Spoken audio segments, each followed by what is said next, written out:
একজন উম্মাত কোনো কাজ খামোখা করতে পারে না, কোনো কাজ খামোখা করবে না। সব কিছুর হিসাব যদি আল্লাহ পাক রব্বুল আলামিনের কাছে দিতে হয়, তাহলে আমি কার দল করলাম এই হিসাব মনে হয় দিতে হবে না। কথা বলেন? আপনারা তো অনেকে আছেন যে হুজুর রাজনীতির হিসাবটা আলাদা, ধর্ম আর রাজনীতি একসাথে চলে না। আপনি কোন ইউনিভার্সিটিতে পড়াশোনা করেছেন? আপনি কোরআনের কোন তাফসিরের উপরে গবেষণা করেছেন? কে শিখিয়েছে আপনাকে এই বাক্য? কোন বেয়াদব আপনার নেতা, কোন বেয়াদব আপনাকে শিখিয়েছে রাজনীতি আর ইসলাম আলাদা? এরকম কোন বেয়াদব আপনাকে এই কথা শিখাইতে পারে যে রাজনীতি আর ইসলাম এক জায়গায় না? প্রত্যেকটা কাজের হিসাব যদি আল্লাহর কাছে দিতে হয়, আপনি কাকে ভোট দিবেন এই হিসাব মনে আল্লাহর কাছে দেওয়া লাগবে না? ভাই কথা বলেন, দেওয়া লাগবে না? আপনি কার পক্ষে স্লোগান দিয়েছেন এই হিসাব দেওয়া লাগবে না? আপনি কার পক্ষ অবলম্বন করে কথা বলছেন এই হিসাব দেওয়া লাগবে না?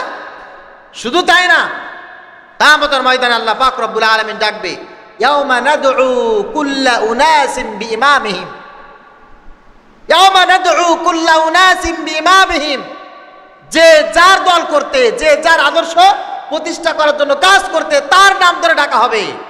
কিয়ামতের ময়দানে তার নাম ধরে ডাকা হবে। কেউ যদি আমার আদর্শ প্রতিষ্ঠা করার জন্য সমাজে কাজ করেন, ডাক দেওয়া হবে, ইমরানের সৈনিকেরা কোথায়, এদিকে চলে আসো। কেউ যদি জিয়াউর রহমানের আদর্শ বাস্তবায়ন করার জন্য কাজ করেন, কিয়ামতের ময়দানে ডাক দেওয়া হবে, জিয়াউর রহমানের আদর্শের সৈনিকেরা এদিকে আসো। কুল্লা উনাসিম বিইমামিহিম। শেখ মুজিবুর রহমানের আদর্শ বাস্তবায়নের জন্য যদি কেউ কাজ করে, ডাক দেওয়া হবে, শেখ মুজিবের আদর্শ বাস্তবায়নের জন্য কারা কারা কাজ করতে এদিকে আসো। আমার কথা কথা বলেন, ইয়াউমা নাদউ, কিয়ামতের ময়দানে আমি ডাকবো কুল্লা উনাসিন, প্রত্যেকটি মানুষকে বিইমামিহিম, তাদের নেতার নাম ধরে ধরে নেতার আদর্শের বাস্তবায়নের জন্য। আর আপনার আদর্শ বাস্তবায়ন যদি এটা হয়, আমি আমার রাসূলকে ভালোবাসি, আমার রাসূলের আদর্শ আমি বাস্তবায়ন করব, আমার রাসূল যা করেছেন আমি তাই করব, আমার রাসূল যেই দিন প্রতিষ্ঠা করার জন্য কাজ করেছেন আমি সেই দিন প্রতিষ্ঠা করার জন্য কাজ করব। কিয়ামতের ময়দানে আপনাকে ডাক দিবে, কিরে উম্মতে মুহাম্মাদি, আমার রাসূলের উত্তরসূরি কারা, আমার রাসূলকে যারা নেতা মেনেছে তারা কারা, তারা এদিকে চলে আসে। সুবহানাল্লাহ। প্রত্যেকটা কাজের ব্যাপারে কিয়ামতের ময়দানে হিসাব দিতে হবে, হিসাব দিতে হবে। মসজিদের দান বাক্স থেকে 10 টাকা চুরি করলে সে যদি চোর হয়, ইউনিয়ন পরিষদ থেকে 5 টাকা চুরি করলে সে চোর হবে না? কথা কয় না কেন? জোর করে কারোর ভাত চুরি করে খাইলে যদি সে চোর হয়, জোর করে একজন ভ্যানওয়ালা, রিক্সাওয়ালা, দিনমজুর তার কাছ থেকে 5 টাকা চাঁদা নিলে দেবো নাই, চিন্তায় হবে না? প্রধানতম 10টি কাজ রাসূল আকরাম সাল্লাল্লাহু আলাইহি সাল্লামের জীবনের সবচাইতে বড় টার্গেট ছিল, আমার উম্মতের ভিতরে যেন এই 10টি কাজ চলে আসে, এই 10টি কাজ যেন আমভাবে সবার ভিতরে থাকে। আগে এই 10টি কাজ মানুষের ভিতরে ছিল না। নবীজি সাল্লাল্লাহু আলাইহি সাল্লাম নতুন করে শিখালেন তার সাহাবীদেরকে, তার উম্মতদেরকে নতুন করে একটা মেসেজ দিলেন, শোনো, মানুষ যদি হতে চাও, আল্লাহর গোলাম যদি হতে চাও, আমি রাসূলের উম্মত বলে যদি পরিচয় দিতে চাও, তাহলে আমার জীবনের সবচাইতে বড় টার্গেট হচ্ছে এই 10টি কাজ। এই 10টি কাজের ভিতরে যদি তুমি তোমাকে নিমজ্জিত করতে পারো, তাহলেই তোমরা আমার উত্তরসূরি হতে পারবে। আলহামদুলিল্লাহ। 10টি কাজের ভিতরে 1 নাম্বার হচ্ছে আল ইন্তিশারুল ওয়াহদানিয়া, আল্লাহ পাক রব্বুল আলামিনের একত্ববাদের প্রচার প্রসার করা, একাত্মবাদের উপরে নিজেকে অটল অবিচল রাখা। এটা ছিল নবীজি সাল্লাল্লাহু আলাইহি সাল্লামের সবচাইতে বড় মিশন, সবচাইতে বড় কাজ। আর নবীজি সাল্লাল্লাহু আলাইহি সাল্লাম জীবনে আমাদেরকে যা কিছু করতে বলেছেন, সবচাইতে বেশি প্রধানতম হিসাবে এই কাজটি করতে বলেছেন। আল্লাহ পাক রব্বুল আলামিন এক এবং একক, লা ইলাহা ইল্লাল্লাহ মুহাম্মাদুর রাসূলুল্লাহ। নবী সাল্লাল্লাহু আলাইহি ওয়াসাল্লাম সবসময় দাওয়াতটা দিয়েছেন। একবার তো জাবালে আবু কুবায়েস, বাইতুল্লাহর কেবলমাত্র পূর্ববাসী, নবীজি সাল্লাল্লাহু আলাইহি সাল্লামের বাড়ির পাশে বাইতুল কুবায়েস, জাবাল কুবায়েস, এই পাহাড়টা এখন ওই অবস্থায় আছে, কিন্তু পাহাড়ের আশেপাশের চিত্র সবকিছু পরিবর্তন হয়েছে। ওই পাহাড়ের অনেক স্মৃতি আছে, যেমন নবীজি সাল্লাল্লাহু আলাইহি সাল্লাম যখন আঙ্গুলের ইশারা দিয়ে চাঁদকে দ্বিখণ্ডিত করেছিলেন, দু টুকরা করেছিলেন। চাঁদের একটি টুকরা এসে জাবালে আবু কুবাইসের উপরে পড়েছিল। যখন আব্রাহা বাইতুল্লাহকে ধ্বংস করার জন্য আসছিল, হস্তি বাহিনীর উপরে আবাবিল যখন মুসুলধারে কঙ্কর নিক্ষেপ করতেছিল, জাবালে আবু কুবাইসের একটা গর্তের ভিতরে আব্দুল মুত্তালিব ওখানে অবস্থান করেছিলেন, আরও একজন পাদ্রী অবস্থান করেছিলেন। তারা স্বচোখে দেখেছিলেন কিভাবে আল্লাহ পাক রব্বুল আলামিন তার শত্রুদেরকে ধ্বংস করেছিলেন। অনেক ইতিহাস জাবালে কুবাইসের রয়েছে, এখনো পর্যন্ত সেই পাহাড়ি অবস্থায় অটল অবিচল আছে। তবে নবীজি সাল্লাল্লাহু আলাইহি সাল্লামের সময় ওই জাবালে আবু কুবাইস পাহাড়টি একটি স্মরণীয় জায়গা ছিল। কোনো স্পেশাল এলান থাকলে, ভীতিকর অথবা প্রচণ্ড রকমের আনন্দদায়ক কোনো মেসেজ থাকলে জাবালে আবু কুবাইসের উপরে মানুষ উঠে ডাক দিত। কথা বুঝতে পেরেছেন? এরকম মাইক তো আর ছিল না। জাবালে আবু কুবাইসের পাহাড়ের উপরে উঠে ডাক দিলে সবাই চলে আসতো। নবীজি সাল্লাল্লাহু আলাইহি সাল্লাম জাবালে আবু কুবাইসের পাহাড়ের উপরে উঠলেন, উঠে সবাইকে ডাক দিচ্ছেন, এসো, জরুরি সংবাদ, বিশেষ মেসেজ, সবাই চলে আসো। নবীজি সাল্লাল্লাহু আলাইহি সাল্লাম ডাক দিয়েছেন। মক্কার কুরাইশরা সব দলে দলে ঝাঁকে ঝাঁকে এসে জাবালে আবু কুবাইসের পাদদেশে দাঁড়িয়ে গেছে।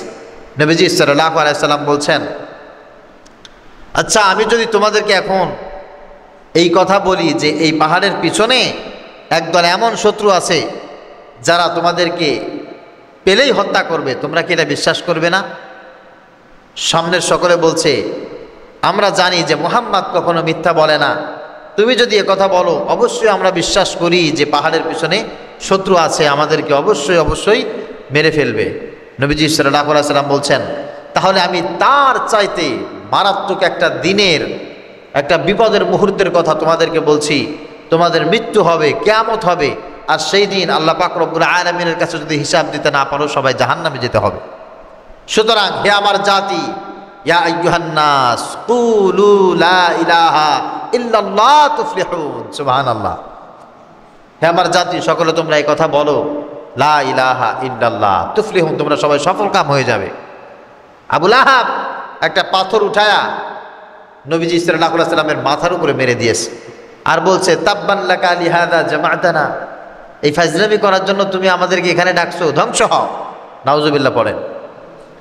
নবীজি সাল্লাল্লাহু আলাইহি ওয়াসাল্লাম আল্লাহর কাছে দোয়া করেছিলেন, আল্লাহুম্মা হদি কওমি ফাইন্নাহুম লা ইয়ালামুন, আল্লাহ এরা আমার জাতি, এরা বোঝে না। তো নবীজি সাল্লাল্লাহু আলাইহি সাল্লামের ফার্স্ট টার্গেট ছিল, ফার্স্ট মিশন এবং ভিশন ছিল ইন্তিশারুল ওয়াহদানিয়াত, আল্লাহ পাক রব্বুল আলামিনের একত্ববাদের পরিচয় নিজে বহন করা, সবার কাছে সেটা প্রসার করা।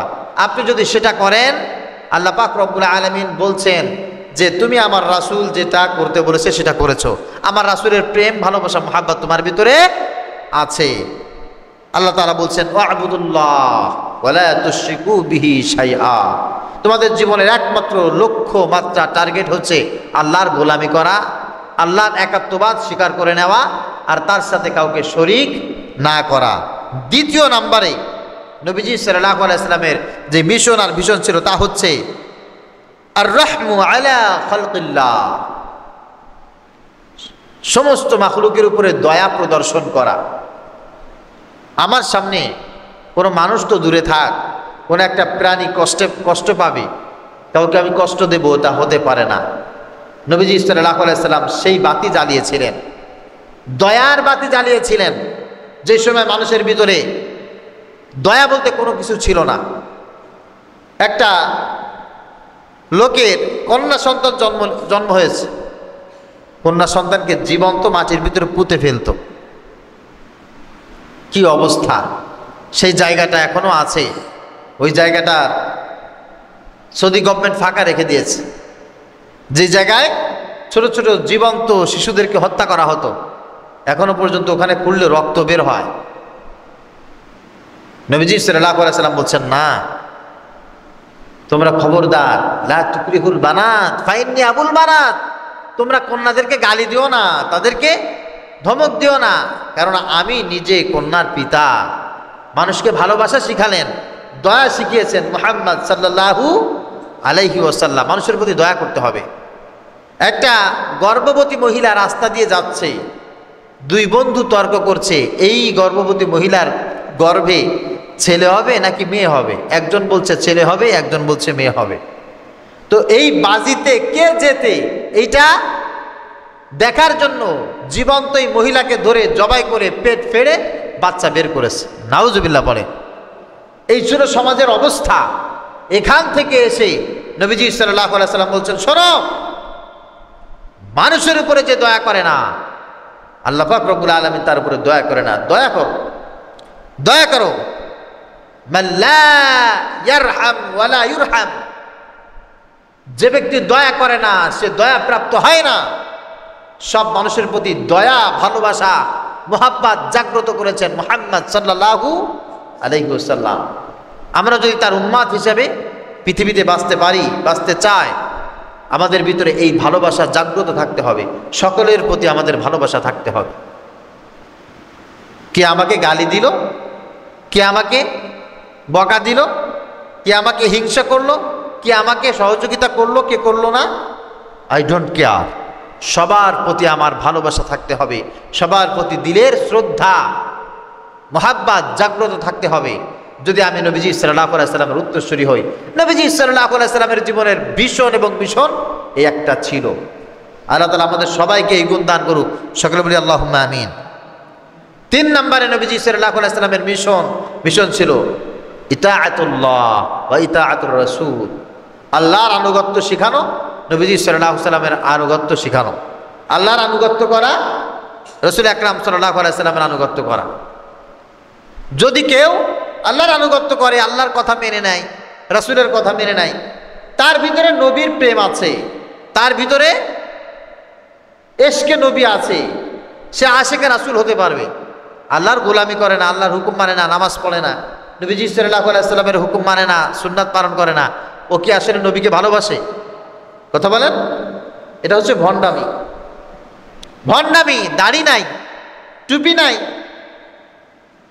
সুন্নাতি পোশাক নাই, লেখাপড়া, কর্মে, সংসারে সুন্নাত নাই, ও যদি বলে আমি রাসূলকে ভালোবাসি, এই কথার কোনো ভিত্তি আছে? নবীজি সাল্লাল্লাহু আলাইহি সাল্লাম বলেছেন, মান আহাব্বা সুন্নতি ফাকাদ আহাব্বানি। যে ব্যক্তি আমার সুন্নাতকে ভালোবাসে সে আমার সুন্নাতকে ভালোবাসে না, সে আমি রাসূলকে ভালোবাসে। সুবহানাল্লাহ, কত বড় কথা। তো যারা নবীর সুন্নাতকে ভালোবাসে না তারা নবীকে ভালোবাসে না। তো আশিকে রাসূল, আশিকে রাসূল বললে হবে?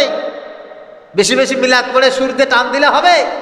রাসূলের সুন্নাত যার ভিতরে নাই, আমার রাসূল বলছে তার ভিতরে আমার ভালোবাসা নাই। ওমান আহাব্বানি কানা মাই ফিল জান্নাহ। আর আমার রাসূলের মুহাব্বত যার ভিতরে আছে, সুন্নাত যার ভিতরে আছে, নবীজি বলছেন আমি আর সেই ব্যক্তি কিয়ামতে জান্নাতে এরকম পাশাপাশি অবস্থান করব। সুবহানাল্লাহ। আর আল্লাহ পাক রব্বুল আলামিন বলছেন মাইয়ুতি'আর রাসূল ফাকাদ আতা আল্লাহ। যে ব্যক্তি আমার রাসূলের অনুসরণ করে, আমার রাসূলের সুন্নাত মানে, আমার রাসূলের কর্মজীবনকে সেই ব্যক্তি তার নিজের কর্মজীবন বানায়, আমার রাসূলের পারিবারিক জীবনকে সে তার পারিবারিক জীবন বানায়, আমার রাসূলের রাজনৈতিক জীবনকে সে তার রাজনৈতিক জীবন বানায়। আল্লাহ বলছেন আমি আল্লাহ পাক রব্বুল আলামিন তার উপরে খুশি, কেমন যেন সে আমার সব কথাগুলো মেনে নিয়েছে। মনে থাকবে ইনশাআল্লাহ। 4 নম্বরে নবীজি সাল্লাল্লাহু আলাইহি সাল্লামের মিশন আর ভিশন হচ্ছে as-sidqu ওয়াল আমানা। এই সমাজে সবাই যেন সত্য কথা বলে, সবাই যেন আমানতদারিতা রক্ষা করে।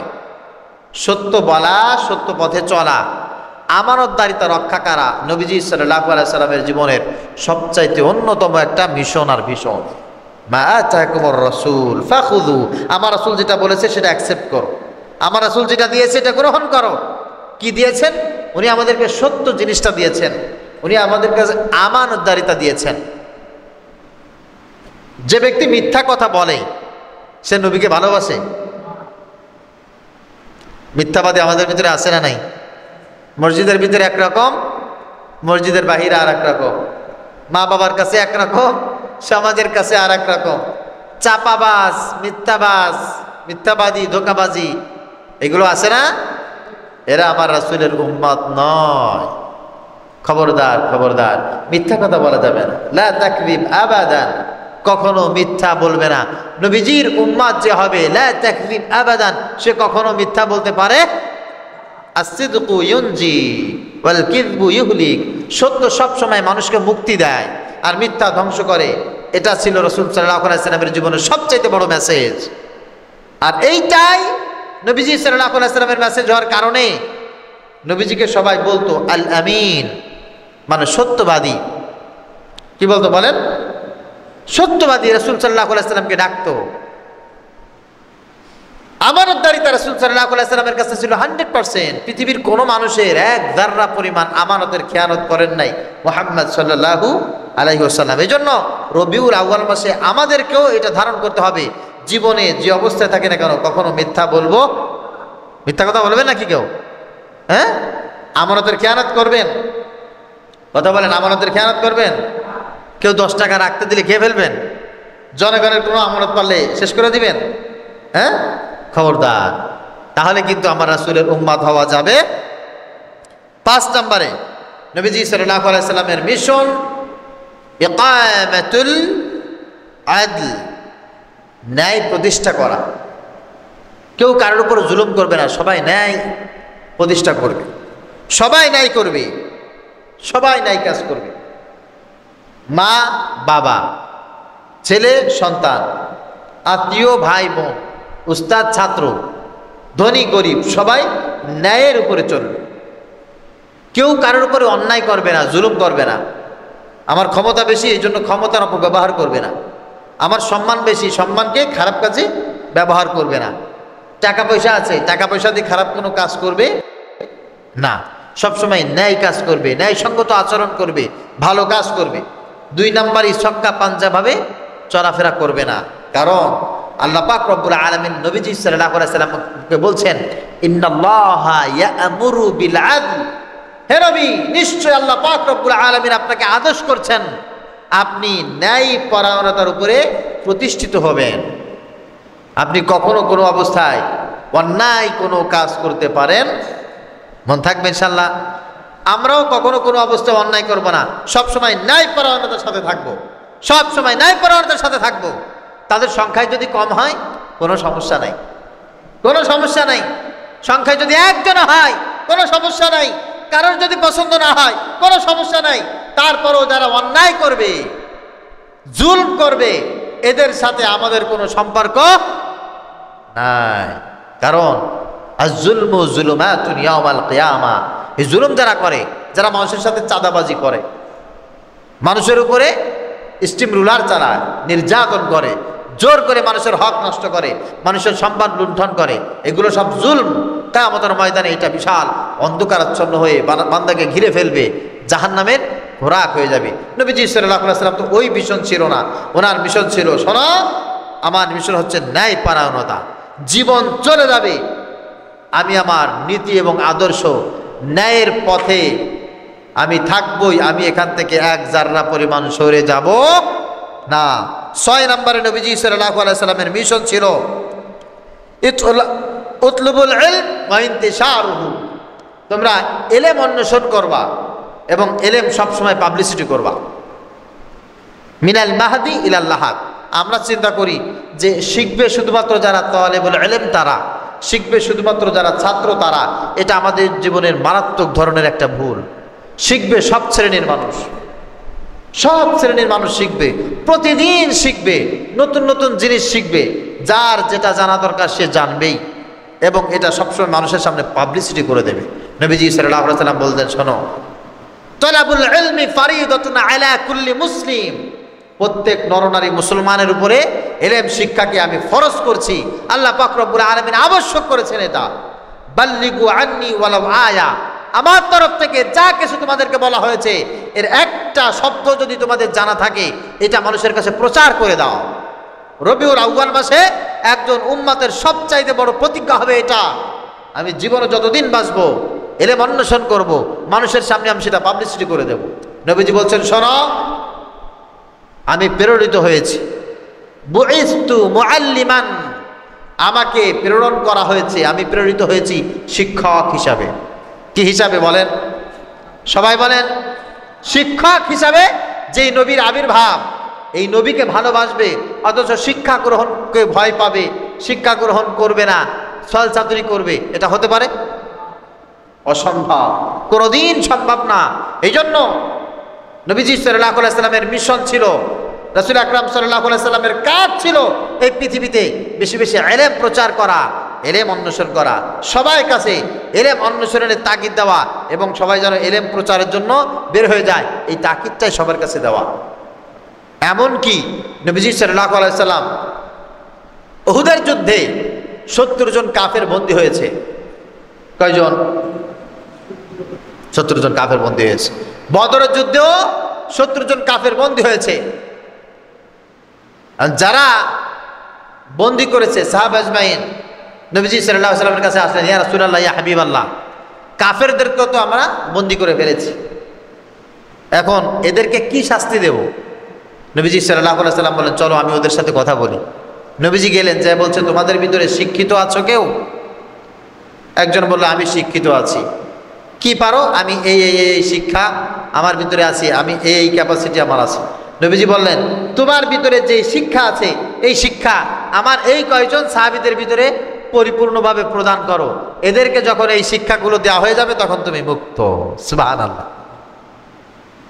শিক্ষাকে সবচাইতে বেশি মূল্যায়ন করেছেন নবীজি সাল্লাল্লাহু আলাইহি সাল্লাম। আর এখনকার উম্মাত কোরআন শরীফ পড়তে পারে না, নামাজ পড়তে পারে না, কথা বলতে পারে না, সূরা কিরাত জানে না, রাসূল আকরাম সাল্লাল্লাহু আলাইহি সাল্লামের সিরাত জানে না। এ আবার বিশাল আশেকে রাসূল। আশেকে রাসূল হবে এমন কোনো মূর্খ থাকবে? হতেই পারে না। নবীজি সাল্লাল্লাহু আলাইহি সাল্লামের মিশন আর ভিশন যে সবাই ইলম শিখবে এবং ইলম চর্চা করবে, ইলম সবাইকে শিখাবে। নবীজি সাল্লাল্লাহু আলাইহি সাল্লাম তিনি আমাদেরকে এটাই দিয়েছেন। আর আল্লাহ পাক রব্বুল আলামিন বলেছেন, আমার রাসূল যেটা তোমাদেরকে করতে বলেছেন, যেটা দেখিয়েছেন, এটাই হচ্ছে তোমাদের জীবনের সবচাইতে বড় অনুকরণীয়, অনুসরণীয় সবচাইতে বড় কাজ। 7 নম্বরে আমাদের ভিতরে নবীজি সাল্লাল্লাহু আলাইহি সাল্লাম যে জিনিসটা দেখতে চেয়েছেন, আদেশ করেছেন, তা হচ্ছে আল জিহাদ ফি সাবিলিল্লাহ। নবীজি সাল্লাল্লাহু আলাইহি সাল্লামের একটা উম্মত এমন থাকবে না যে সে নিজে জিহাদ করবে না, জিহাদের প্রতি উৎসাহিত হবে না, মানুষকে জিহাদের জন্য বলবে না।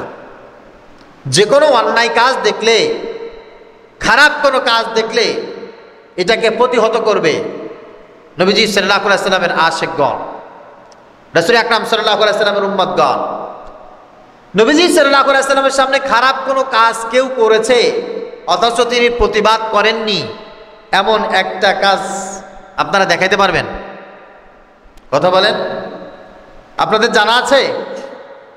রাসূল আকরাম সাল্লাল্লাহু আলাইহি সাল্লামের সামনে যখন কেউ কোনো অন্যায় কাজ করেছে, খারাপ কাজ করেছে, সঙ্গে সঙ্গে তিনি প্রতিবাদ করেছেন, সঙ্গে সঙ্গে প্রতিবাদ করেছেন।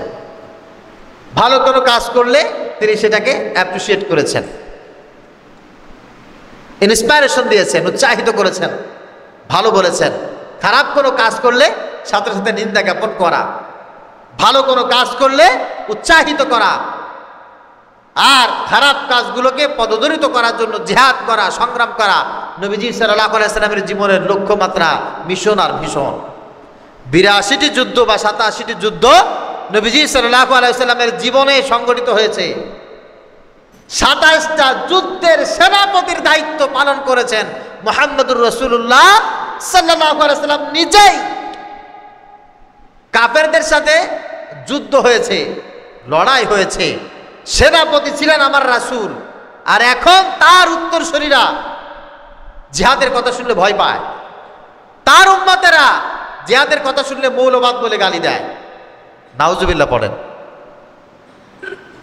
আহারে, নবীজি সাল্লাল্লাহু আলাইহি সাল্লামের এই মাসে জন্ম, এই মাসে মৃত্যু, মাঝখানে যে সময়টা, এই সময়টা ছিল নবীজি সাল্লাল্লাহু আলাইহি সাল্লামের জিহাদের সময়। আমার রাসূল বলেছেন, যে ব্যক্তি ঈমান গ্রহণের পর ইসলাম প্রতিষ্ঠা করার জন্য জিহাদের তামান্না করলো না, আল্লাহর রাস্তায় নবীর জন্য, আল্লাহর জন্য আমার জীবনটা বিলিয়ে দিব, আমার গলায় ছুরি চালিয়ে দিব, ফাঁসির মঞ্চে চড়ব, আল্লাহর জন্য আমার জীবনটা শেষ করে দিব, এই তামান্না যার ভিতরে জাগলো না, এ তো মুসলমান নয়, এ মুনাফিকি অবস্থায় মৃত্যুবরণ করবে। নাউজুবিল্লাহ বলেন। আপনি আমার রাসূলের উত্তরসূরি হিসাবে আপনার এই তামান্না থাকতে হবে, আমি আমার রাসূলের ইজ্জত রক্ষায়, আমার রাসূলের আদর্শ রক্ষায় এবং আমার রাসূলের আদর্শ প্রতিষ্ঠায় আমি আমার জীবনটা বিলিয়ে দিব, আমি আমার জীবনটা কুরবান করে দিব, আল্লাহর জন্য আমার জীবনটা কুরবান করে দিব। এই তামান্না আপনার ভিতরে না থাকলে আপনি মুমিন থাকবেন না, আপনি মুনাফিক অবস্থায় মৃত্যুবরণ করবেন। আল্লাহ পাক রব্বুল আলামিন বলছেন ওয়াজাহিদু ফিল্লাহি হাক্কা জিহাদি। হে নবী, যেভাবে আপনাকে দ্বীনের পথে চলতে বলা হয়েছে, যেভাবে দ্বীন প্রতিষ্ঠা করার জন্য করতে বলা হয়েছে, আপনি ওইভাবে করার জন্য চলার জন্য যেই পরিমাণ সংগ্রাম করা দরকার এই সংগ্রাম আপনি করতেই থাকবেন। এখান থেকে আপনি এক চুল পরিমাণ পিছপা হবেন না। নবীজি বলেছেন আল জিহাদু মাদিন ইলা ইয়াউমিল কিয়ামা। এই জিহাদ এমন একটা জিনিস কিয়ামত পর্যন্ত এটা চলমান থাকবে। আমার উম্মতের ভিতরে এটা চলমান থাকবে। যারা কোরআনকে প্রতিষ্ঠা করতে চাইবে, আমার আদর্শকে রাষ্ট্রীয়ভাবে প্রতিষ্ঠা করতে চাইবে, এরা এই জিহাদের সবচাইতে বড় কাণ্ডারি থাকবে। আর যারা অমুকের আদর্শ, তমুকের আদর্শ, স্বামীর আদর্শ, বাপের আদর্শ রাষ্ট্রীয় আদর্শ হিসাবে প্রতিষ্ঠা করতে চাইবে, এরা আমার আদর্শ থেকে পিছু হটে যাবে। আমার আদর্শের উত্তরসূরি উম্মাত যারা হবে তাদের আদর্শিত পথ মন্ত্রতন্ত্র হবে কোরআন এবং হাদিস। সুবহানাল্লাহ। নবীজি সাল্লাল্লাহু আলাইহি ওয়াসাল্লামের মিশন আর ভিশন ছিল এটাই ছিল নবীজি সাল্লাল্লাহু আলাইহি ওয়াসাল্লামের সবচেয়ে বড় মিশন। সূরা কাফিরুন নাজিল হওয়ার সময় নবীজি সাল্লাল্লাহু আলাইহি ওয়াসাল্লাম আসছেন। যারা তাকে তার এলাকা থেকে বের করে দিয়েছিল তারা এখন দেখতে পাচ্ছে যে মুহাম্মদ সাল্লাল্লাহু আলাইহি ওয়াসাল্লাম, ওকে তো আমরা বের করে দিয়েছিলাম মক্কা থেকে, এখনও মদিনায় যে দাওয়াতি কাজ করে তার অনেক উম্মত হয়েছে, অনেক অনুসারী হয়েছে, এখন তো তার সাথে একটা সমঝোতায় আসতে হয়, কারণ এখন যদি লড়াই হয় আমরা হেরে যেতে পারি। এখন তার কাছে একটা সমঝোতায় চলে যাওয়া যাক। নবীজি সাল্লাল্লাহু আলাইহি ওয়াসাল্লামের কাছে রাতের বেলা গেছে মক্কার বড় বড় লিডারেরা, মুহাম্মদ আমরা যা করেছিলাম এটা তো আমাদের জন্য ঠিক হয় নাই, এখন আমরা আমাদের ভুল বুঝতে পেরেছি, এক কাজ করা যায় কি, এই মক্কায় যে এখন বিশাল ব্যবসা বাণিজ্য সিরিয়া মদিনা দিয়ে যার শুরু হয়েছে, মক্কার অবস্থান আগের চাইতে ভালো, একটা কাজ করি আমরা ক্ষমতাটা ভাগাভাগি করে নিই, তুমি 5 বছর খাবে, আমরা 5 বছর খাবো। নাউজুবিল্লাহ বলেন। তুমি তোমার আদর্শ প্রচার করবে, আমরা আমাদের আদর্শ প্রচার করব। তুমি এটা বলো না যে আমাদের রব সত্য নয়, তোমার রবটাই সত্য, এই কথা বলো না। তুমি এটা বলো তোমার রব সত্য, এটা বলো, কিন্তু আমাদের রব সত্য রব না এটা বলো না। বিনিময় তুমি কি চাও? 10 বছর এই মক্কার রাজত্ব তোমাদের থাকবে, আর পরবর্তীতে 10 বছর আমাদের থাকবে। মক্কার সবচেয়ে দামি বাড়ি গাড়িটা তোমার থাকবে, সহায় সম্পত্তি, সৌন্দর্য, নারী, যা চাও সব তোমাকে দিব। 10 বছর এই সব কিছুর ক্ষমতার মালিক তুমি। কিন্তু কাল থেকে তুমি এই কথাটা বলবা না যে আমাদের রব মিথ্যা, তোমারটা সত্য, এটা বলতে পারো। নবীজি সাল্লাল্লাহু আলাইহি ওয়াসাল্লাম কি বলেছিলেন যে শোনো, তোমরা আমার প্রতিবেশী, তোমরা আমার এলাকার মানুষ, তোমরা আমার বংশের মানুষ, আমি তোমাদেরকে বলছি ওই যে আসমানের চাঁদ, ওটা যদি আমার এই হাতে এনে দাও, ও যে তারকা সূর্য যদি আমার এই হাতে এনে দাও, এটা কোনোদিন সম্ভব? আসমানের চাঁদ তোমরা আমার এই হাতে এনে দিতে পারবে না, আসমানের সূর্য আমার এই হাতে এনে দিতে পারবে না। তারপরে বলছি যদি দাও, তারপরেও আল্লাহ পাক রব্বুল আলামিন আমাকে যে আদেশ করেছেন দিন প্রতিষ্ঠা করার জন্য, কোরআন এবং সুন্নাহ দিয়ে রাষ্ট্র চলবে, পৃথিবী চলবে, এই জমিন চলবে, এই আদর্শ থেকে আমি মুহাম্মদুর রাসূলুল্লাহ একবার পরিমাণ পিছু হটব না। নবীজি সাল্লাল্লাহু আলাইহি ওয়াসাল্লামের আদর্শ বুঝতে পেরেছেন, উনি কেন আসছিলেন পৃথিবীতে জানতে পেরেছেন। এটাই ছিল রাসূল সাল্লাল্লাহু আলাইহি ওয়াসাল্লামের জীবনের লক্ষ্যমাত্রা। এই মাসেই নবীজি সাল্লাল্লাহু আলাইহি ওয়াসাল্লামের জন্ম, এই মাসেই মৃত্যু। উম্মতেরা এই মাসে সবচাইতে বেশি এই জিনিসটাকেই পালন করার চেষ্টা করবে। আল্লাহ তাআলা আমাদের সবাইকে তৌফিক দান করুক, সকলে বলি আমিন। 8 নম্বরে নবীজি সাল্লাল্লাহু আলাইহি ওয়াসাল্লামের মিশন আর ভিশন যেটা ছিল তা হচ্ছে তারবিয়াতুল আহলিয়া, পরিবার গঠন করা। কি গঠন করা? সবাই বলেন, সবাই বলেন। এখনকার মানুষ তো পরিবার বিমুখ হয়ে যাচ্ছে, ম্যাক্সিমাম মানুষ পরিবার বিমুখ, যুবকেরা পরিবার বিমুখ, বড় বড় লিডাররা পর্যন্ত পরিবার বিমুখ। পরিবার কারোর পছন্দ না, একটা থাকতে হয়, মানুষ কি বলে তাই। স্ত্রীকে ভালো লাগে না, ছেলে সন্তানকে ভালো লাগে না, ভাই বোনকে ভালো লাগে না, ভালো লাগে ওই বন্ধু বান্ধব, অমুক লিডার, তমুক বড় ভাই, হাতি সাতি পাতি যা আছে এগুলো ভালো লাগে, পরিবার ভালো লাগে না। জাহেলি যুগে মানুষের অবস্থা তাই ছিল, পরিবার ভালো লাগতো না। কিন্তু পারিবারিক একটা বন্ধন যে পৃথিবীতে আছে, মায়ের প্রতি ভালোবাসা, দায়িত্ব, কর্তব্য, বাবার প্রতি ভালোবাসা, স্নেহ, মমতা, সৌহার্দ্যপূর্ণ আচরণ, স্ত্রীর সাথে, নিজের সন্তানের সাথে, ছেলের সাথে, মেয়ের সাথে, ভাইয়ের সাথে, বোনের সাথে, আত্মীয় স্বজনের সাথে, এই যে পারিবারিক একটা বন্ধন, এই বন্ধন কে তৈরি করেছেন? মুহাম্মদুর রাসূলুল্লাহ সাল্লাল্লাহু আলাইহি ওয়াসাল্লাম। এখনো পর্যন্ত অনেকেরা আছে না আমাদের দেশে পশ্চিমা কালচার প্রতিষ্ঠিত করতে চায়, আছে না? ওরা যাদের আদর্শ প্রতিষ্ঠা করতে চায়, ওদের দেশে, ওদের পরিবারে ছেলে আর মেয়ের কোনো সম্পর্ক নাই, স্বামী আর স্ত্রীর সাথে কোনো সম্পর্ক নাই, মা বাবার সাথে কোনো সম্পর্ক নাই, সব যা ইচ্ছা, যেদিকে ইচ্ছা সেদিকে চলাফেরা করে, সেদিকেই যায়। ওই দৃষ্টি, ওই কৃষ্টি, ওই কালচার আমাদের ভিতরে থাকতে পারে না, কারণ আমাদেরকে পারিবারিক গঠনতন্ত্র শিখিয়েছেন মুহাম্মদুর রাসূলুল্লাহ সাল্লাল্লাহু আলাইহি ওয়াসাল্লাম। আমরা বিশ্বাস করি আমার স্ত্রীর প্রতি আমার দায়িত্ব কর্তব্য আছে, আমার সন্তানের প্রতি আমার দায়িত্ব কর্তব্য আছে।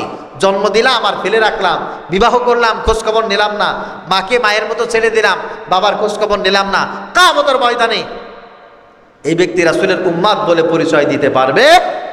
এজন্য নবীজি সাল্লাল্লাহু আলাইহি ওয়াসাল্লাম বলেছেন, শোনো, পরিবারের ব্যাপারে আমি তোমাদেরকে বলছি, তুমি যত বড় আলেম হও না কেন, ইমাম হও না কেন, খতিব হও না কেন, লিডার হও না কেন, সবাই তোমাকে বাহবা দেয়, সবাই তোমাকে সালাম দেয়, সেলুট দেয়, কিন্তু তোমার পরিবারের স্ত্রী, তোমার মা, তোমার বাবা, তোমার ছেলে, তোমার মেয়ে, এরা যদি তোমাকে ভালো না বলে, কিয়ামতের ময়দানে আমি রাসূল তোমার সুপারিশ করব। আল্লাহ তাআলা বুঝার তৌফিক দান করুক, সকলে বলি আমিন। নবীজি বললেন, খায়রুকুম খায়রুকুম লিআহলিহি, তোমাদের ভিতরে সবচাইতে উত্তম ব্যক্তি হচ্ছে ওই ব্যক্তি যে ব্যক্তিকে তার পরিবারের লোক উত্তম বলে, পরিবারের লোক উত্তম বলে। আবার অনেক তো দেবদাস, পরিবারই নাই, ওই এমন অসভ্যর অসভ্য, ওর বই নাই, বিয়েই করে নাই জীবনে, আছে না নাই? সক্ষমতা যদি পুরুষত্ব না থাকে ভিন্ন কথা, পুরুষত্ব থাকার পর যদি কেউ বিবাহ না করে, নবীজি সাল্লাল্লাহু আলাইহি ওয়াসাল্লাম বলছেন সে আমার সুন্নাতকে অবজ্ঞা করলো। আমান রাগিবা আন সুন্নতি ফালাইসা মিন্নি, আর যে আমার সুন্নাতকে অবজ্ঞা করলো সে আমার উম্মতই না। কিয়ামতের ময়দানে আমার রাসূল আপনাকে উম্মত বলে পরিচয় দেবেন না। আপনি অসামাজিক হয়ে চলাফেরা করবেন কেন? আপনার স্ত্রী থাকবে, আপনার ছেলে থাকবে, আপনার মেয়ে থাকবে, আপনার শ্বশুরবাড়ি থাকবে, আত্মীয় স্বজন থাকবে, সবাইকে নিয়ে আপনি সুন্দর একটা জীবন বিল্ড আপ করবেন, পরিচালনা করবেন। এটা হচ্ছে রাসূলের সুন্নাহ। আপনি এইটা বাদ দিয়ে মসজিদে সেজদা পড়ে থাকলে কাজ হবে? নবীজি এটা শিখাইছেন? হ্যাঁ, রাতের বেলা সারা রাত আপনি মসজিদে সেজদায় পড়ে থাকবেন, আপনার স্ত্রীর খোঁজখবর নেবেন না, স্ত্রীর হক আদায় করবেন না, রাসূল এটা শিখাইছেন নাকি? না। এটাও যাকে বোবা শয়তানে ধরে, কিছু মানুষ আছে তাদেরকে কি বলে, বোবা শয়তানে ধরে, তারা এই কাজটা করে, তারা এই কাজটা করে। নবীজি সাল্লাল্লাহু আলাইহি ওয়াসাল্লাম একজনকে ডাকলেন, এদিকে আসো, তোমার তো বয়স হয়ে গেছে, তোমার স্ত্রী আছে? ইয়া রাসূলুল্লাহ, না, আমার তো বউ নাই। কেন বউ নাই কেন? আমার পরিবারে আমাকে বিয়ে দেওয়ার মতো কেউ নাই। খেয়াল করেন, আমার পরিবারে বিবাহ দেওয়ার মতো কেউ নাই। একজন দায়িত্বশীল তো থাকতে হয়, নিজের বিয়ের কথা নিজে কেমনে কই? তাহলে আমি তোমাকে বিবাহ দিয়ে দিব, রাজি আছো? ইয়া রাসূলুল্লাহ, আমি যে বিবাহ করব আমার তো কোনো আইন কেমন নাই। আইন কেমন নাই? না, ঠিক আছে, তুমি চলে যাও হযরত উসমানের কাছে। গেছে, যে বলছে রাসূল আমাকে আপনার কাছে পাঠাইছেন, হযরত উসমান কিছু হাদিয়া দিয়েছে, আসো, বাস চলে যাও হযরত আলীর কাছে। চলে গেছে হযরত আলীর কাছে, আমাকে রাসূল আপনার কাছে প্রেরণ করেছেন। বলে কেন? বলে আমাকে উনি বিবাহ করাইতে চান। হযরত আলী কিছু হাদিয়া দিয়েছে, হযরত ওমর কিছু হাদিয়া দিয়েছে। হাদিয়া দেওয়ার পর নবীজি সাল্লাল্লাহু আলাইহি ওয়াসাল্লাম বলছে, তোমার জন্য একটা পাত্রী ঠিক করেছি আমি। ইয়া রাসূলুল্লাহ, তাই? বিবাহ কে পড়াবে? বলে বিবাহ আমি পড়াবো। নবীজি সাল্লাল্লাহু আলাইহি ওয়াসাল্লাম কন্যাকে ডেকে তার সাথে বিবাহ বন্ধনে আবদ্ধ করে দিয়েছেন। নবীজি বিবাহের খুতবা দিয়েছেন, শোনো, আর নিকাহু মিন সুন্নতি, বিবাহ হচ্ছে আমি নবীজি সাল্লাল্লাহু আলাইহি ওয়াসাল্লামের সুন্নাত। ফামান রাগিবা আন সুন্নতি ফালাইসা মিন্নি, যে ব্যক্তি আমার সুন্নাতকে অবজ্ঞা করবে আমি কিয়ামতের ময়দানে তাকে উম্মাত বলে পরিচয় দেব না। এই জন্য রাসূল সাল্লাল্লাহু আলাইহি ওয়াসাল্লামের জীবনের সবচাইতে অন্যতম ভীষণ ছিল তারবিয়াতুল আহলিয়া, পরিবার গঠন করা। প্রত্যেকটা মানুষ তার পরিবারকে কেন্দ্র করে সুন্দর হবে, ভালো হবে। আমরাও আমাদের পরিবারের কাছে ভালো হব। আল্লাহ তাআলা তৌফিক দান করুক, সকলে পড়ি আমিন। পরিবার গঠন করব, স্ত্রীকে মহব্বত করে ভালোবেসে তার হক আদায় করব, ছেলে সন্তানকে লালন পালন করব, তাদেরকে ইলম শিখাবো, তাদেরকে ভদ্রতা শিখাবো, নিজেও ছেলে মেয়ে স্ত্রী সন্তান যারা আছে তাদের সামনে ভালো হয়ে থাকবো। এই আদর্শ শিক্ষা দিয়েছেন মুহাম্মদুর রাসূলুল্লাহ সাল্লাল্লাহু আলাইহি ওয়াসাল্লাম। 9 নম্বরে নবীজি সাল্লাল্লাহু আলাইহি ওয়াসাল্লামের যে মিশন ছিল তা হচ্ছে আস-সাবরু ওয়াশ-শুকরু, বিপদে ধৈর্য হারা না হওয়া, আর সর্বাবস্থায় আল্লাহ পাক রব্বুল আলামিনের শুকরগুজার হওয়া। বিপদ আসলে অনেকে ধৈর্য হারা হয়ে যায় না, এটা আমার রাসূলের জীবনের শিক্ষা ছিল না। নবীজি সাল্লাল্লাহু আলাইহি ওয়াসাল্লামের জীবনের কত বিপদ আসছে, কত বড় বড় বিপদ নবীজি সাল্লাল্লাহু আলাইহি ওয়াসাল্লামের জীবনে আসছে, এর কোনো হিসাব আছে বলেন? কথা বলেন, কোনো হিসাব নাই। গারে সুর, আহারে ফজরের নামাজ পড়ে রওনা দিলাম, গারে সুরে যাব। গারে সুর কি? হিজরতের রাতে নবীজি সাল্লাল্লাহু আলাইহি ওয়াসাল্লাম আবু বকর রাদিয়াল্লাহু তাআলা আনহুকে নিয়ে তিনি হিজরতে গেলেন। লম্বা চওড়া কথা, এই কথা সংক্ষিপ্তভাবে বলা খুব মুশকিল। যাই হোক, নবীজি সাল্লাল্লাহু আলাইহি ওয়াসাল্লাম আবু বকর রাদিয়াল্লাহু তাআলা আনহুর দরজায় ডাক দিলেন, আবু বকর। সঙ্গে সঙ্গে হযরত আবু বকর রাদিয়াল্লাহু তাআলা আনহু দরজা খুললেন, বলেন ইয়া রাসূলুল্লাহ চলেন। বলে আবু বকর কোথায় যাব? বলে আপনি আমাকে অনেক দিন আগে বলেছিলেন, 2 বছর আগে, আবু বকর হিজরত করতে যাওয়া লাগতে পারে। আমি তো সেই দিন থেকে খাতা বালিশ গুছায়া আর রাতের বেলা ঘুমাই না, এই দরজায় পিঠ লাগায় দাঁড়ায় থাকি। তা আপনি নিশ্চয়ই সেই দিন আজকে চলে আসছে, চলেন। সুবহানাল্লাহ। নবীজি আবু বকরের হাত ধরে নিয়ে চললেন। যে রাস্তা দিয়ে গেছেন এখন ওই রাস্তার নাম হচ্ছে তারিকুল হিজরা। নবীজি সাল্লাল্লাহু আলাইহি ওয়াসাল্লাম ওখান 2 রাকাত নামাজ আদায় করেছিলেন। ওখানে একটা মসজিদ আছে, হিজরা মসজিদ। ওখান থেকে হাঁটতে হাঁটতে হাঁটতে হাঁটতে নবীজি সাল্লাল্লাহু আলাইহি ওয়াসাল্লাম গারে সুরে অবস্থান করেছিলেন। গারে সুর বিশাল বড় একটা পাহাড়, 1700 মিটার উঁচু। কয় মিটার? 1000 মিটারে 1 কিলোমিটার, তার 1700 মিটার উঁচু পাহাড়। আর পাহাড়ে কোনো রাস্তা নাই, উঠার জন্য ধরার জন্য তেমন কোনো কিছু নাই। ফজরের নামাজ পড়ে উঠতে উঠতে উঠতে উঠতে আমার প্রায় 3 ঘন্টা লেগে গেছে। নামার সময় চোখে হাত এরকম করে দিয়ে নামছে, তার মানে এত উঁচু যে তাকাইলে মনে হয় যে থর করে পড়ে যাও। 1700 মিটার উঁচু পাহাড়ে উঠে নবীজি সাল্লাল্লাহু আলাইহি ওয়াসাল্লাম ক্লান্ত হয়ে গেছেন। আবু বকর দেখো তো কোথাও বিশ্রামের জায়গা পাওয়া যায় কিনা। দেখে বড় সুন্দর একটা পাথর, পাথরের নিচে একটা সুন্দর গুহা। হযরত আবু বকর রাদিয়াল্লাহু তাআলা ভিতরে ঢুকলেন। ঢোকার পরে জায়গাটা একটু পরিষ্কার করলেন।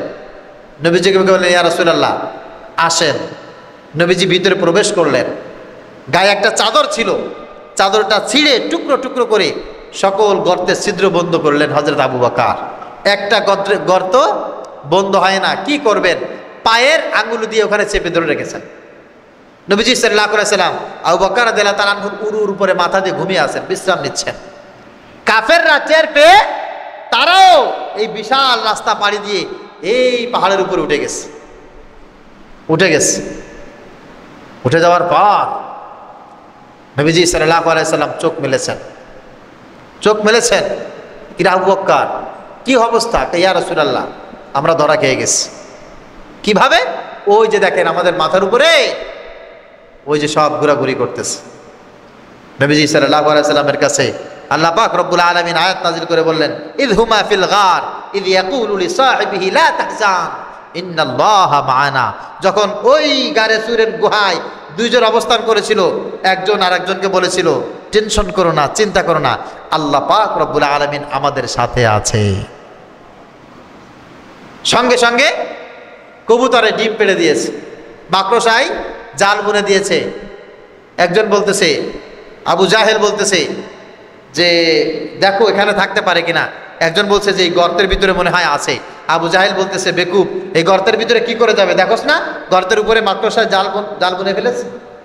এখানে কবুতরের ডিম পেড়েছে, যদি এখানে ডিম থাকবে আর এখানে মাকড়সার জাল থাকবে তাহলে তো ভিতরে কোনো মানুষ যাওয়া অসম্ভব হয়ে যায়। সুতরাং ভিতরে কেউ নাই। এই বিশাল পথ পাড়ি দিয়ে ওখানে গিয়ে নবীজি সাল্লাল্লাহু আলাইহি সাল্লাম অবস্থান করেছেন। এই যে ধৈর্য, এই যে সবর নবীজি সাল্লাল্লাহু আলাইহি সাল্লাম দেখিয়েছেন, এটা সাধারণ কোনো দৃষ্টান্ত ছিল? আবু বকর রাদিয়াল্লাহু তাআলা আনহু সব ছিদ্র বন্ধ করে পা দিয়ে একটা ছিদ্র ওখানে আটকে রেখেছেন। ওই গর্তের ভিতরে ছিল একটা সাপ। ওই সাপটাই হযরত আবু বকর রাদিয়াল্লাহু তাআলা আনহুকে দংশন করতে করতে করতে করতে তেতো বানিয়ে ফেলেছে। হযরত আবু বকরের চেহারা নীল হয়ে গেছে। নবীজি ঘুমাচ্ছেন, আবু বকর রাদিয়াল্লাহু তাআলা আনহুর বিষে রক্ত চৌচির হয়ে শরীর ফেটে আবু বকর রাদিয়াল্লাহু তাআলার চোখের পানির ফোঁটা নবীজির কপল মুবারাকে পড়েছে। নবীজি চোখ মেরে বলছে, আবু বকর তুমি কাঁদছো?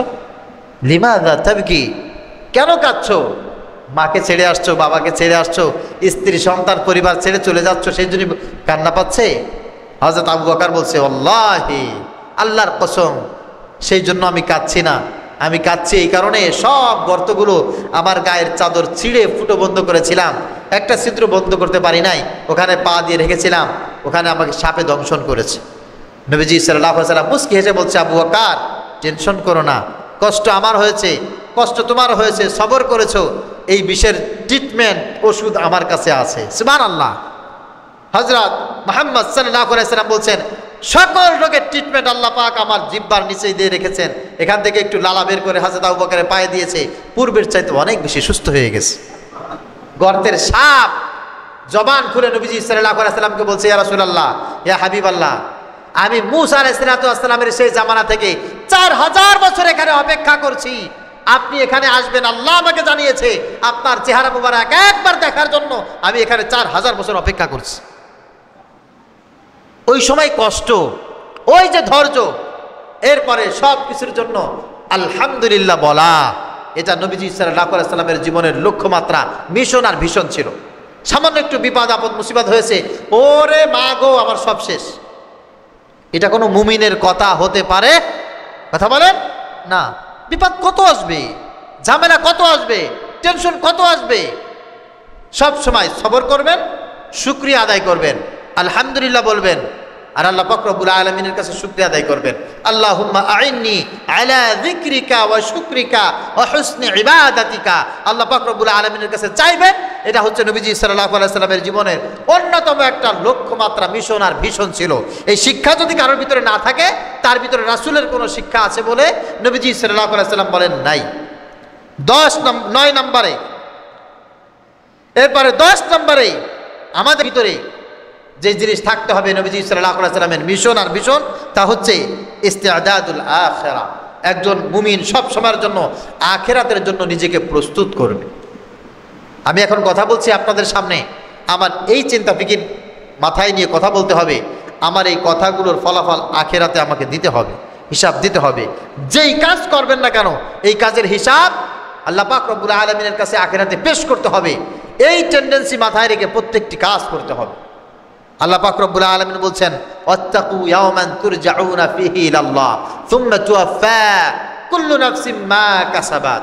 শোনো, অচিরেই এমন একটা সময় আসবে, দিন আসবে, এই দিন সম্পর্কে তোমরা নিজেরা ভয় করো, নিজের কলিজার ভিতরে ভয় পোষণ করো, যেই সময় তোমাদের প্রত্যেকটি কাজের হিসাব আল্লাহ পাক রব্বুল আলামিনের কাছে দিতে হবে। আল্লাহর কাছে প্রত্যেকটা হিসাব দিতে হবে। কাকে ভালোবাসছো, কাকে ঘৃণা করছো, কাকে মোহাব্বত করছো, কাকে কাছে টানছো, কার পিছনে 1 টাকা খরচ করছো, কি উদ্দেশ্য খরচ করছো, কার সাথে সময় দিচ্ছ, কার কাছ থেকে দূরে থাকছো, সব কিছুর হিসাব তোমাকে পাই টু পাই দিতে হবে। লাগবে কি লাগবে না বলেন? সবাই বলেন 100% লাগবে। যদি লাগে, একজন উম্মাত কোনো কাজ খামোখা করতে পারে না, কোনো কাজ খামোখা করবে না। সব কিছুর হিসাব যদি আল্লাহ পাক রব্বুল আলামিনের কাছে দিতে হয়, তাহলে আমি কার দল করলাম এই হিসাব মনে হয় দিতে হবে না। কথা বলেন? আপনারা তো অনেকে আছেন যে হুজুর আর রাজনীতির হিসাবটা আলাদা, ধর্ম আর রাজনীতি একসাথে চলে না। আপনি কোন ইউনিভার্সিটিতে পড়াশোনা করেছেন? আপনি কোরআনের কোন তাফসিরের উপরে গবেষণা করেছেন? কে শিখিয়েছে আপনাকে এই বাক্য? কোন বেয়াদব আপনার নেতা? কোন বেয়াদব আপনাকে শিখিয়েছে রাজনীতি আর ইসলাম আলাদা? এরকম কোন বেয়াদব আপনাকে এই কথা শিখাইতে পারে যে রাজনীতি আর ইসলাম এক জায়গায় না? প্রত্যেকটা কাজের হিসাব যদি আল্লাহর কাছে দিতে হয়, আপনি কাকে ভোট দিবেন এই হিসাব মনে আল্লাহর কাছে দেওয়া লাগবে না? ভাই কথা বলেন, দেওয়া লাগবে না? আপনি কার পক্ষে স্লোগান দিয়েছেন এই হিসাব দেওয়া লাগবে না? আপনি কার পক্ষ অবলম্বন করে কথা বলছেন এই হিসাব দেওয়া লাগবে না? শুধু তাই না, কিয়ামতের ময়দানে আল্লাহ পাক রব্বুল আলামিন ডাকবে, ইয়াউমা নাদউ কুল্লা উনাসিন বিইমামিহিম, ইয়াউমা নাদউ কুল্লা উনাসিন বিইমামিহিম। যে যার দল করতে, যে যার আদর্শ প্রতিষ্ঠা করার জন্য কাজ করতে, তার নাম ধরে ডাকা হবে। কিয়ামতের ময়দানে তার নাম ধরে ডাকা হবে। কেউ যদি আমার আদর্শ প্রতিষ্ঠা করার জন্য সমাজে কাজ করেন, ডাক দেওয়া হবে, ইমরানের সৈনিকেরা কোথায়, এদিকে চলে আসো।